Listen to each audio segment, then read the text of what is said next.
Welcome to African Teapot Podcast. My name is Exie. And my name is Lini. Join us as we journey through Africa's vast variety of culture and heritage. We explore issues most African families face, both home and abroad. Make sure to like, share, and follow this podcast. Join the conversation on social media and let your voice be heard.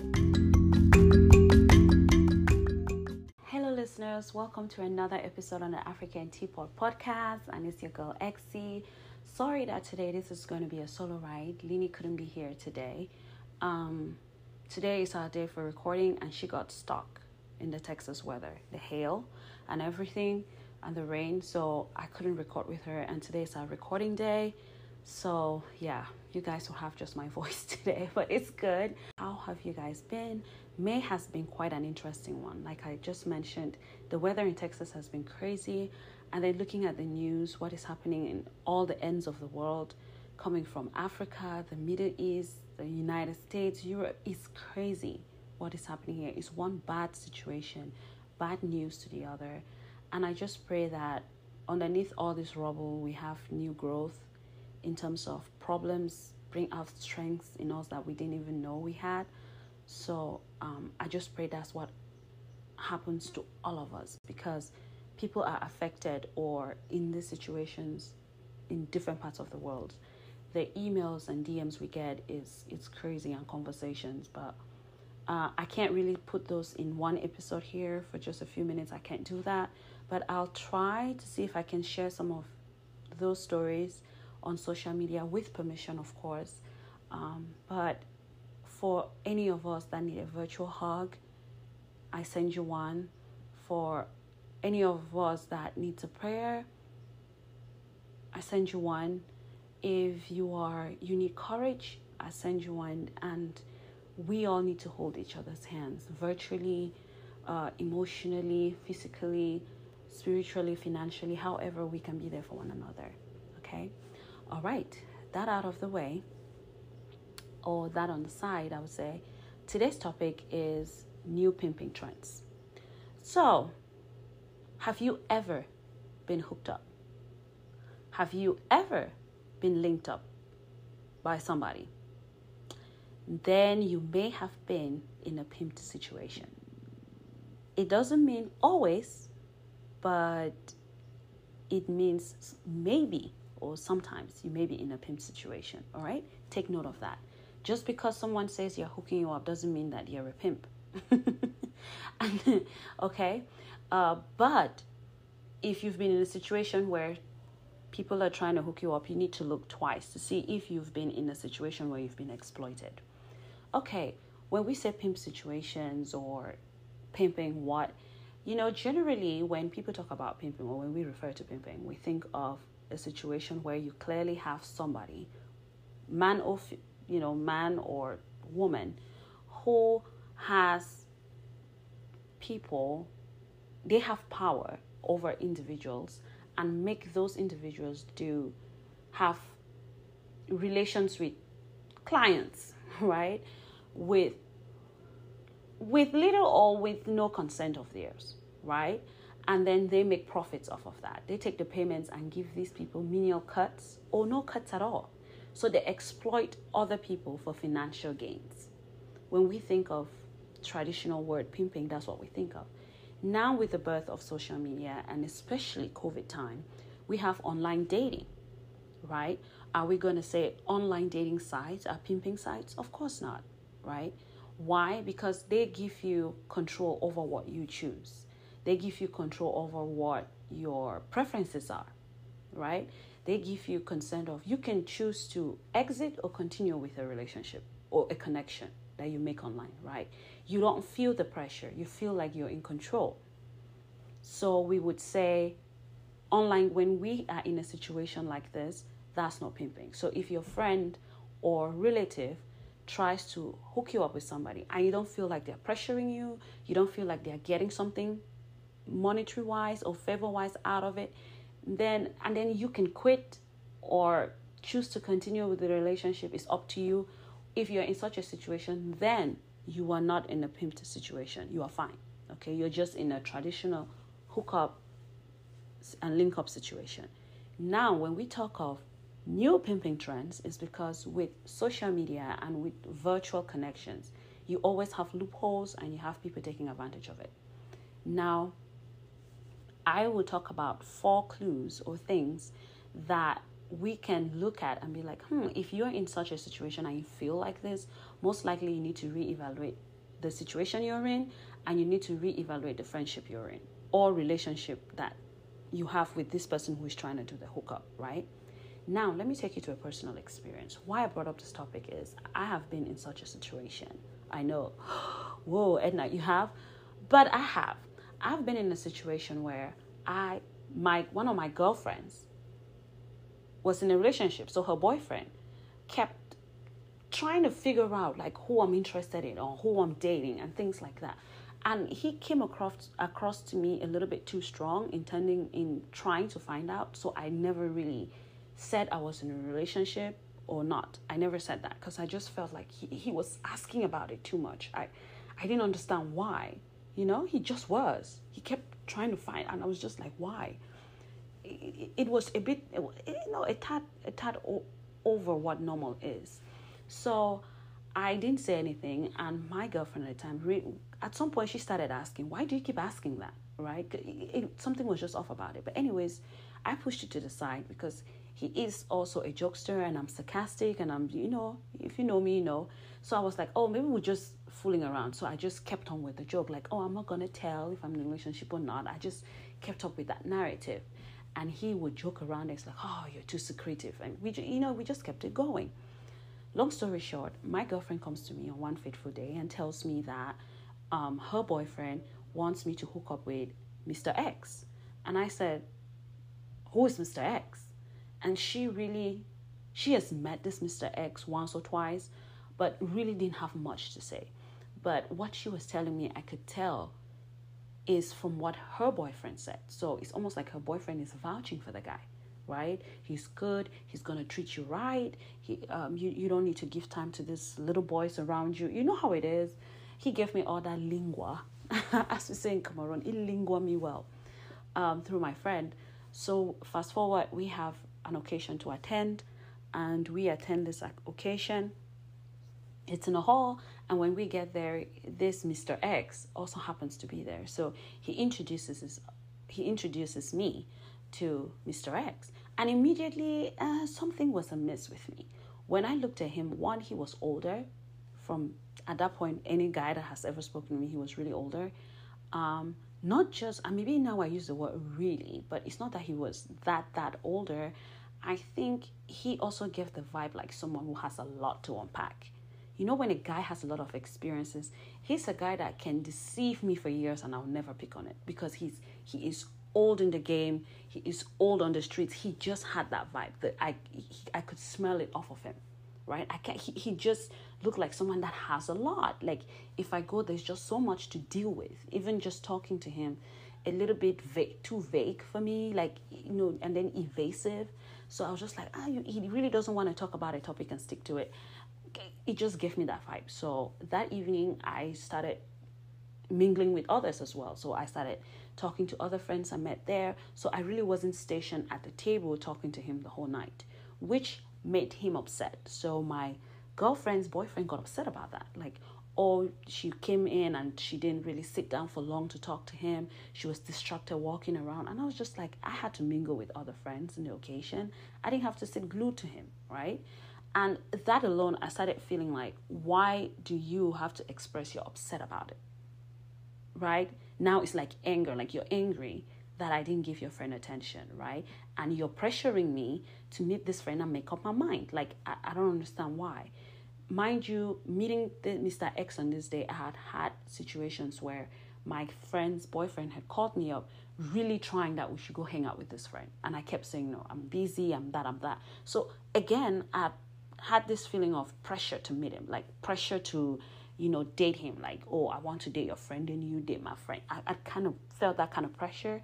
And then when I met the friend, it just didn't click for me. And he was older, it just didn't work. So we paused it right there, right? So that's a personal experience I had.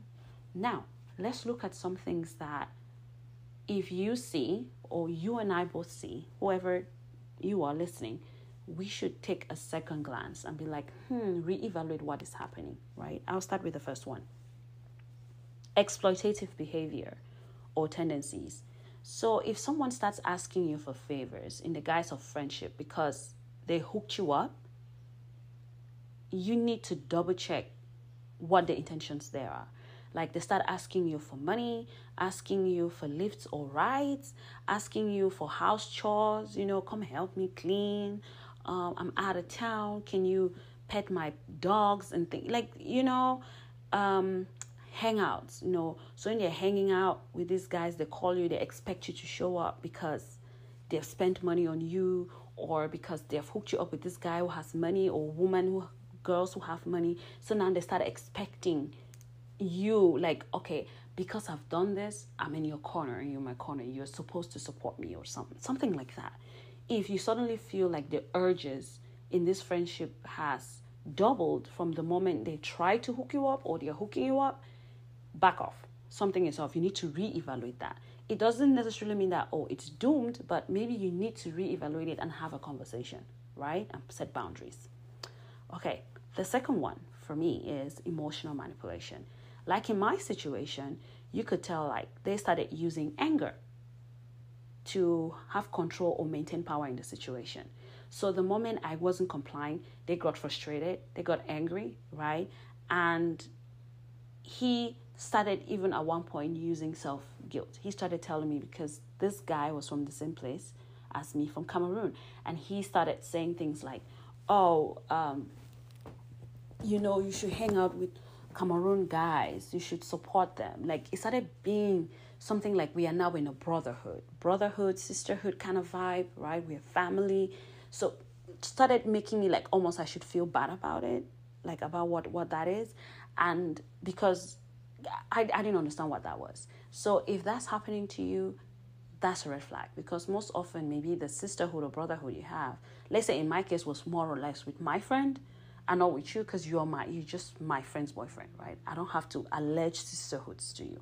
You get my point? So that in itself was odd to me. So if you're in a situation where somebody is using self-pity, guilt, or anger to manipulate the situation or your decisions, something is wrong with that. You need to screeching stop, reevaluate, okay? Your village people are doing something here. You need to check it out. Now, point number 3 for me is public display of wealth.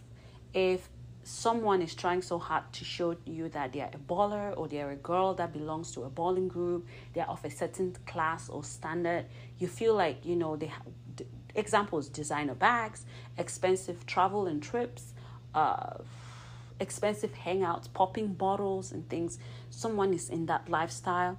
You need to be very careful when they are trying to hook you up with another friend of theirs, because sometimes they have to feed that lifestyle. They have to feed people in there for favors, because I need someone to invite me when they're hanging out. I find myself compromising my values. And when they do that, they start looking for people. There is no place you see ballers.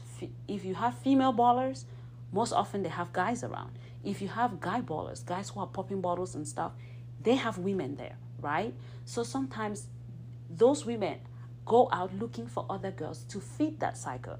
And sometimes those guys in there look for women to put in that cycle, right? Women that they can pass around, women that can sleep maybe with the guy that they feel has the deepest pockets. So the guy would always be, they should always have that liaison or that link, right? If I bring you girls, you're most likely to invite me to most of your hangouts. You get what I'm saying? So they have to feed that relationship they have, all right? So that's something that when it's happening, when people display a lot of money around and they come to you trying to hook you up with somebody, you need to double think that, okay? The last one for me is unrepresented intentions. So if I am speaking to, let's say for instance, I'm speaking to Paul, and Paul has Mr. X, right? And I tell Paul, I'm looking for someone serious. I'm looking to settle down. I want to have kids. I'm all about, I want someone who is monogamous. Get what I'm saying? And then maybe I'm telling them about this past relationship I had that didn't work. And I'm confiding in Paul. And Paul tries to hook me up with Mr. X. But Paul knows Mr. X is engaged. It's a whole fiancé somewhere. He knows it's a whole papa somewhere with children, right? He knows this guy is married. He's a baby that, he knows this man has drama. But the guy has money. Do you see the difference there? He hooks me up with the guy. That's clearly he has not represented what my intentions are, right? And he's not represented. Maybe he didn't represent my intentions to the other guy, or maybe he did, but he's not representing the other guy's, Mr. X's intentions to me, right? He didn't tell me Mr. X is available, but he ain't single. So if you're going here, this is a married man. I have only married friends. Unless you want to be a married man's side chick and you are looking for something serious, I will clearly back off, right? If he tells me oh, hey, I have a friend, but he's married, I can't. He's just looking for side pieces and stuff. And I agree to go ahead with that. That's a whole different ballgame.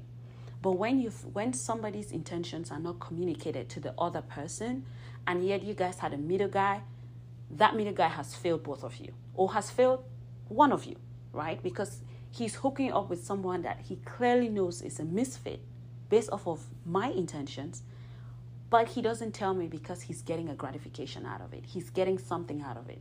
Either he's going to get favors, it could be monetary favors, it could be party favors, whatever he's getting from Mr. X. So I just happen to be a pawn in his game.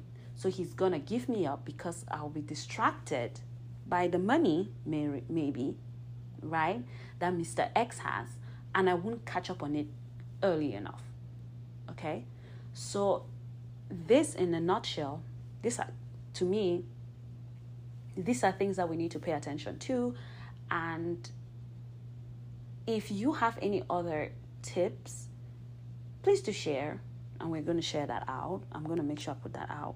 But in general, I think these are things that if you feel controlled, you feel like someone is outsmarting you, you feel like someone is hooking you up with someone that is shady and is not being honest with you and things, you need to reevaluate that relationship. The person who is the middle guy, you need to reevaluate that as well. Not just cutting off the other guy, but you need to reevaluate this person who dared to hook you up with that person and not telling you the whole truth or the whole story.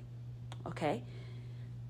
Those are things that we need to be very careful for. One other thing that people do out here also is that I can totally be friends with, say, I hook up a friend to another person knowing fully well who they're in a relationship with, right?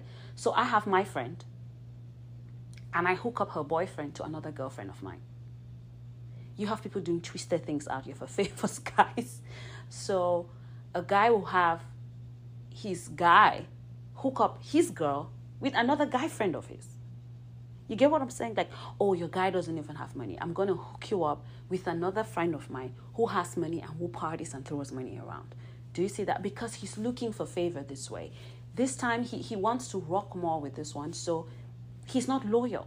Okay? So we need to be very careful. People who have questions around their loyalty, people who can bend their morals, right? So someone will tell you, well, I'm an upright person.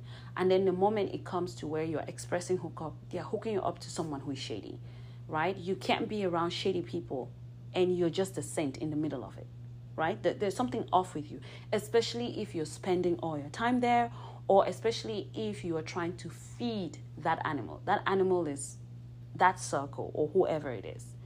It is a continuous thing that to keep this facade rolling, to keep this lifestyle, to bankroll this lifestyle means you constantly need to feed these men who sometimes or most often are womanizing. I'm not saying in all situations it's bad, but I'm saying you owe it to yourself to double check. Sometimes you need to be careful around the females because some agents out here who move around hooking up people with wrong people be girls and women. I'm telling you, women are now we are leading in so many avenues. So guys, double check it, double think it. Thanks for listening and make sure to join us for our next episode. Follow African Teapot on both Instagram and Facebook for daily inspiration and motivation. Subscribe to our YouTube channel, African Teapot Podcast.